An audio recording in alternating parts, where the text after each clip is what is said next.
Welcome to Lunch with the Lord. I'm Pastor Mark. We're looking at Galatians chapter 6, starting at verse 16. But before we begin, Jeremiah 15:16, thy words were found, and I did eat them. And thy word was unto me the joy and the rejoicing of my heart. Now in verse 16, Paul says, and as many as walk according to this rule, peace be on them, and mercy, and upon the Israel of God. And he says here, as many as walk according to this rule, and this Greek word for walk is stoikeo, and it's in the future tense and the active voice. And stoikeo means a row. It means to walk in a line. And a Christian's life should be a walking in a straight line of life, not turning to the left or to the right.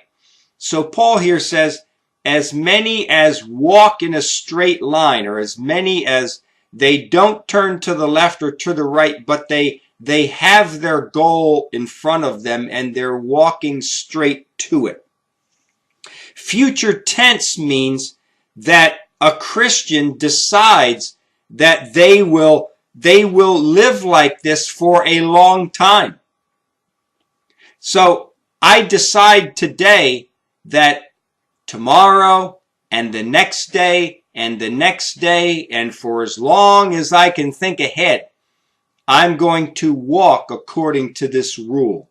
I want my life. I see my life 5, 10, 15 years from now, and I make a decision today that that's where I want to be. I want to still be walking in a straight line, okay? And he says here, as many as walk according to this rule. Now, the rule that the Galatians were to live by was in all areas of their lives. They were to glory in and desire more than anything else the cross of Christ. So remember, this whole letter of Paul to the Galatians deals with the Galatians being drawn away by the Judaizers. It doesn't matter whether they were Jewish Galatians or Gentile Galatians.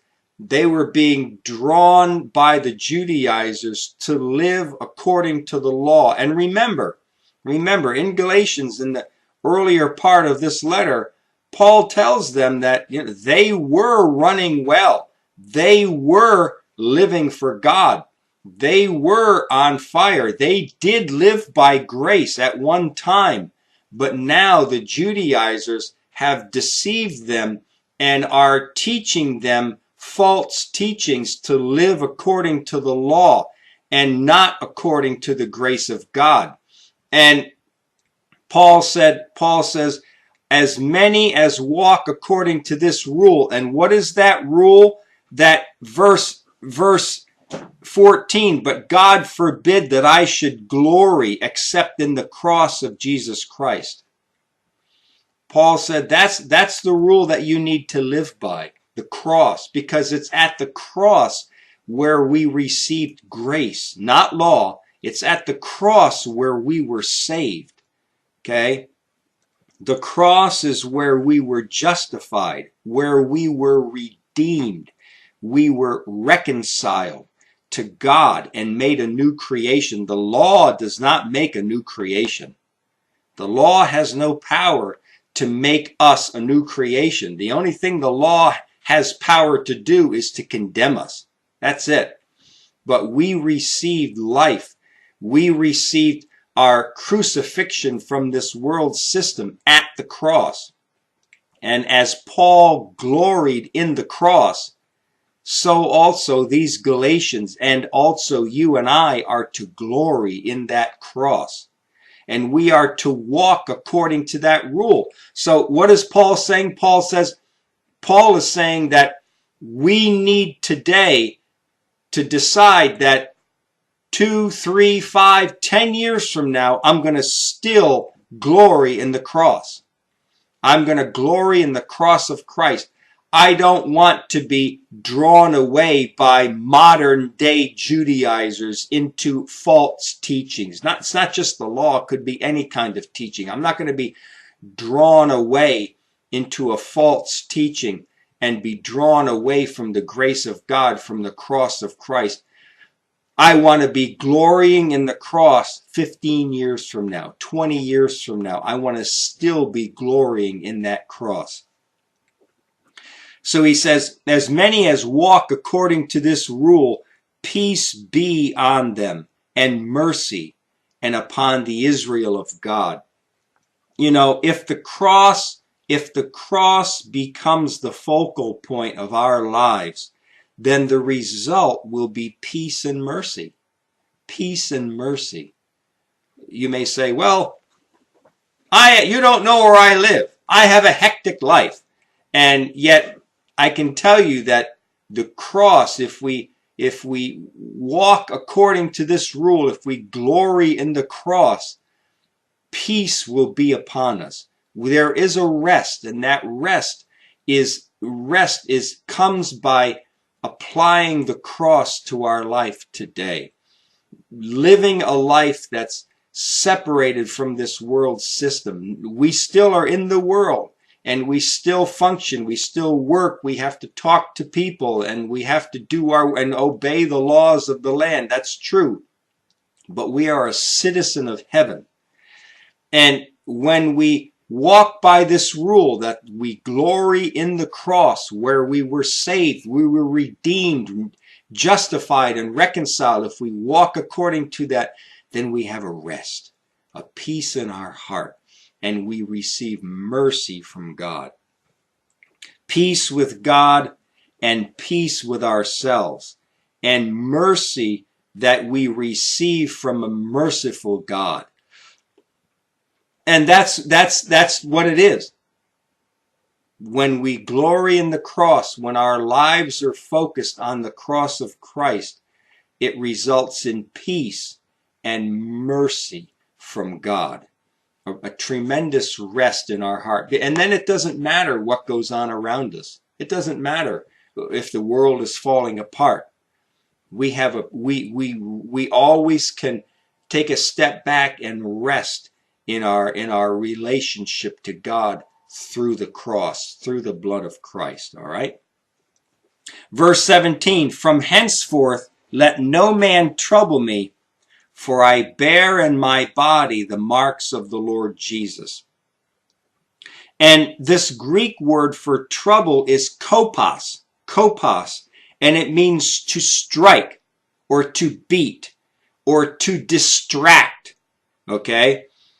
And this trouble that Paul is referring to is not only any kind of physical harm or distress, but also a mental harm, mental distress. So he says, from now on, from this point forward, let no man trouble me. Don't let any man cause any kind of physical or mental stress or strain upon me.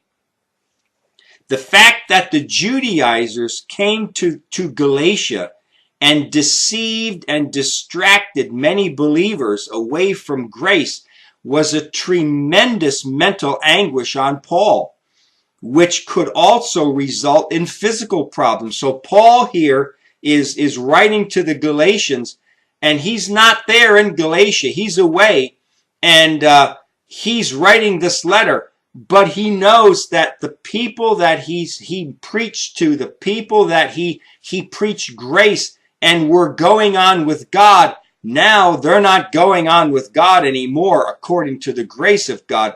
They're seeking law. Who deceived them? Who is taking them down this wrong path?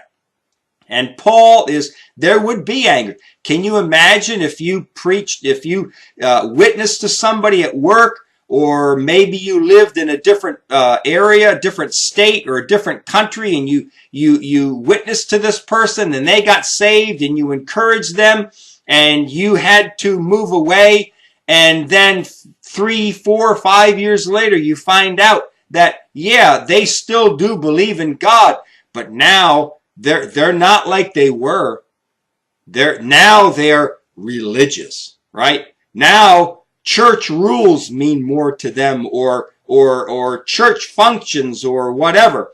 Some kind of they're becoming legalistic in their heart towards God. Their doctrines have changed since you've gone. And how would you feel?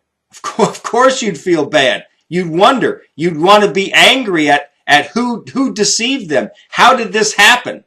And who did this? Why did you come to this end? Right? And then you begin to write this letter. You write a letter to this person trying to encourage them back to the grace of God. And this is exactly what Paul is doing here. And Paul here is, and that, when you find out, when you get that first letter or that first email or that first sign that something is wrong with that person, what happens? It causes a mental stress. And if you harbor that for a long time, it can cause physical problems. In Philippians chapter 1 and verse 16, Paul says, "The one preached Christ out of contention, not sincerely, supposing to add affliction to my bonds." You know, there were people who preached Christ out of envy and strife. When Paul wrote in Philippians, Paul is saying there are people and they are preaching Christ, but they're doing it to hurt me. And I know it sounds funny, but if you want, you can go and you can listen to my teachings in Philippians chapter 1, verse 16. It explains all of that. They were preaching Christ. You may say, well, that's great. How can that cause heartache for Paul? I mean, he should be rejoicing in it. Well, he kind of was. What he said was, you know, the fact that they're preaching Christ, I'm happy about that. But the fact that they're doing it, the reason why they're doing it is because they're trying to hurt me. That's not good. And you know, like I said, there are people who preach Christ out of envy and strife. And the reason is to add affliction to Paul's bonds. They were trying to add affliction. They were trying to rub salt in Paul's wounds while he was in prison. They wanted Paul to suffer both mentally and physically in prison while he wrote that letter to Philippi. And so Paul is saying, from now on, from this point, let no man trouble me. Let no man cause any kind of distress or heartache, which may result in physical or even physical distress, physical punishment upon me. All right? We're going to get into that a little more, finish the rest of this letter of Paul to the Galatians next lesson. Until then, walk with the Lord. I know he walks with you.